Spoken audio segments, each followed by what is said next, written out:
আমার এই ইনসাফ গার্ডের প্রধান লক্ষ্য হলো মুসলিম উম্মার ঐক্য করা। আমি সবার কাছে দুঃখ প্রকাশ করতেছি, অনেক সময় নেওয়া হয়েছে। এখানে বাংলাদেশের সেনা অফিসাররা অনেকে আসছে, যাদেরকে আমাদের বক্তব্য না, তাদেরকে আমার মাথার কাজ করা উচিত। তারা এইখানে আসছে বাংলাদেশকে প্রেজেন্ট করার জন্য। এখানে ইরানের রাষ্ট্রদূত আসছে, এটা আমাদের জন্য একটা সৌভাগ্যের বিষয় যে তারা আমাদের সাথে একত্র হয়েছে। আমি সংক্ষিপ্ত বলবো কয়েকটা কথা। আমার এই ইনসাফ গার্ডের প্রধান লক্ষ্য হলো মুসলিম উম্মার ঐক্য করা।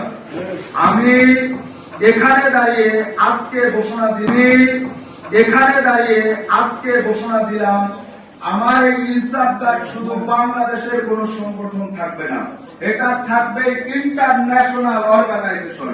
যেখানে কোন মজলুমের উপরে আঘাত হলে আমরা এখান থেকে তার তীব্রভাবে প্রতিকার করব। আমরা তাগুতি ব্যবস্থার বিরুদ্ধে মাঝাবুদ্ধে দাঁড়াবো। আমরা মার্কিন সাম্রাজ্য, ভারতীয় আধিপত্যবাদের বিরুদ্ধে দাঁড়াবো। আমরা শিয়া সুন্নি সকল মাযহাবকে ভেদাভেদ ভুলে গিয়ে আমরা মুসলিম উম্মার ঐক্যের জন্য ডাক দিব ইনশাআল্লাহ তাআলা। আগামী 1 বছর যদি আমি রায়হান বেঁচে থাকি, ইনশাআল্লাহ বাংলাদেশে 26টা রাষ্ট্রদূতদেরকে দাওয়াত দিয়ে মুসলিম উম্মার ঐক্যের জন্য কাজ করব। এটাই আমাদের লক্ষ্য। এবং আমি সংক্ষিপ্তভাবে একটা কথাই বলবো, আল্লাহ তাআলার দ্বীনকে জিন্দা করার জন্য রাজপথে আছি। এই রাজপথ থেকে যেন আল্লাহ তাআলা শাহাদাতকে কবুল করে, এটাই আমার সংক্ষিপ্ত বক্তব্য। এবং আমি সবাইকে আন্তরিকভাবে ধন্যবাদ জানাই যে আপনারা আসছেন।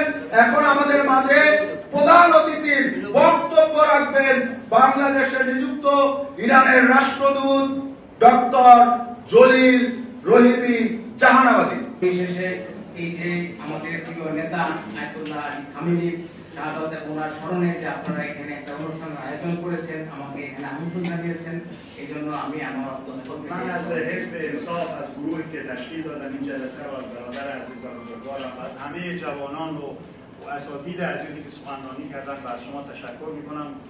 ما جز تشکر چیزی نداریم بگیم، اما خداوند ان شاء الله به شما جزای خیر بده.